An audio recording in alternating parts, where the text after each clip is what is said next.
Hey guys, let's drop into a short and sweet posture reset class.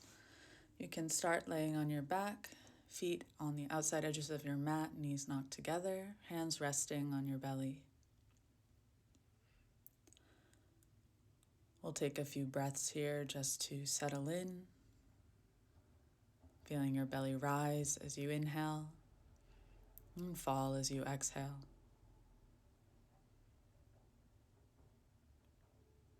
A few more deep abdominal breaths,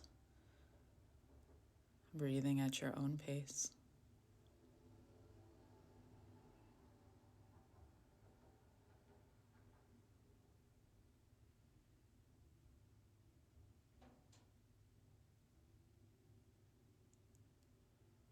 You can open your arms out to a T or goalpost and windshield wiper your knees from side to side, keeping the feet nice and wide.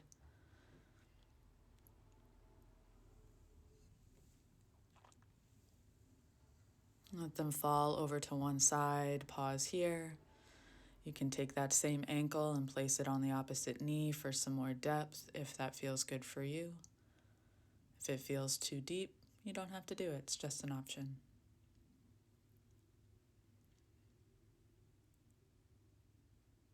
And placing your ankle back to the earth, again, windshield wiper the knees side to side and let them fall over to the opposite side.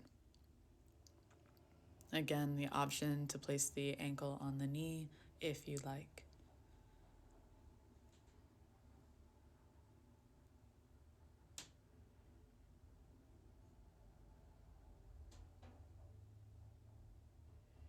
One more time, windshield wiper the knees. And then we'll walk the feet in about hip distance, pressing into the feet and rocking the pelvis forward and back a few times, just so that you can find somewhere that feels neutral. Or if you tend to have an anterior tilted pelvis, you might want to move more towards a posterior tilted pelvis. Squeezing the glutes, squeezing the hamstrings, pressing the feet firmly into the ground as you lift the hips up into your bridge pose. Finding your breath here. And settling the hips back down. Taking a figure four with the right, you might give that right thigh a little push to open up. Option to stay, option to take pigeon on a bridge, lifting the hips back up. This will be a bit more challenging, so just breathe and do what you can. Settle the hips down, switch your legs. Again, you might give the thigh a little push to open up. Option to stay, option to lift the hips.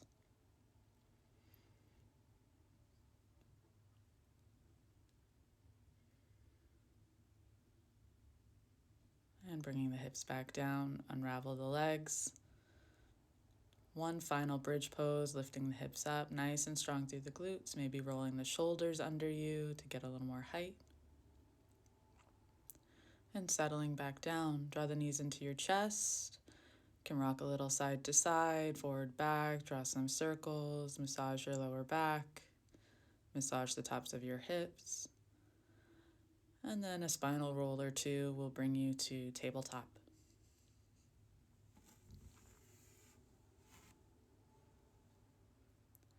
Finding some cat and cows.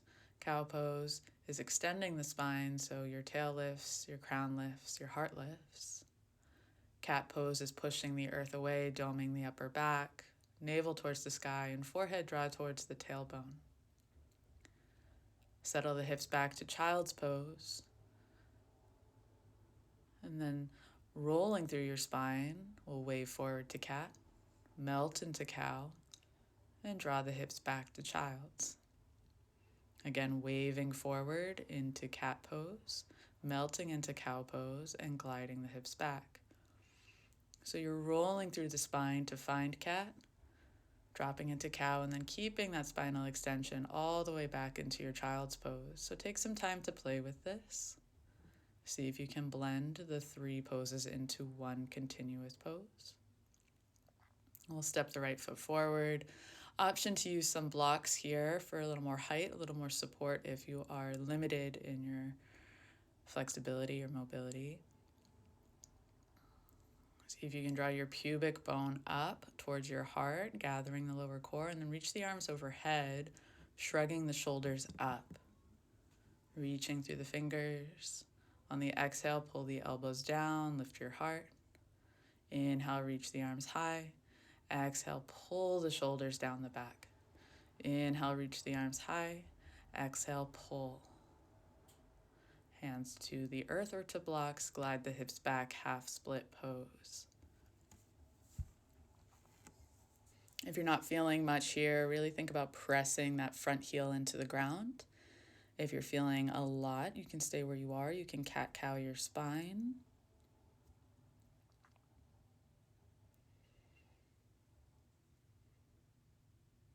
Take another breath.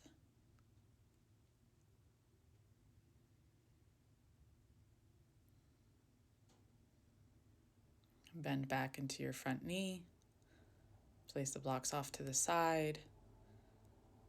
Step back to your plank pose. See if you can cobra hood the shoulders in your plank, and then glide the hips back to your downward dog.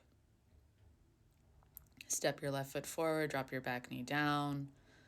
Option to use blocks here again if you'd like or not. We'll find those same shoulder elevations and then plugging the shoulders down.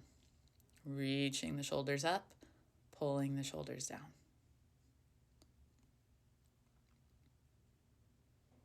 Moving with your breath. Inhale, rise. Exhale, pull.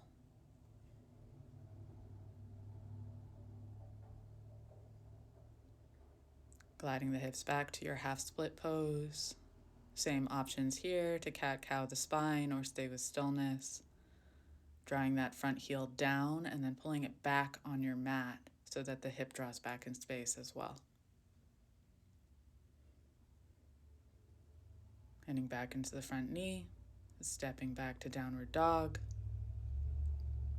Bend your knees generously, lift your hips, lift your heels, get a nice long stretch to your spine, and then if it makes sense, you can straighten your legs. Coming forward to plank and lowering down onto your belly. From here, we'll take a Sphinx pose, forearms parallel, elbows under the shoulders. And this is a pulling exercise, so you want to think about pulling the forearms and the hands back on the mat, pulling the shoulders down the back, sending the heart forward, and lifting your lower belly away from the ground. A few more cycles of breath here. Staying active, staying strong.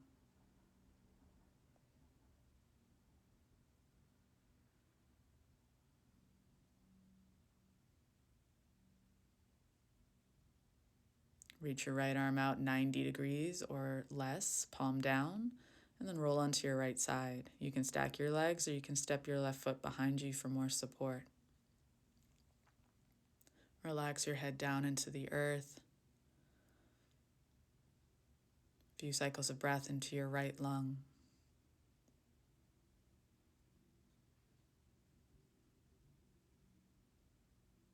And making your way to the other side, left arm out 90 degrees or less. Stepping the right foot behind or just stacking your legs if that feels better. This time you're breathing into your left lung.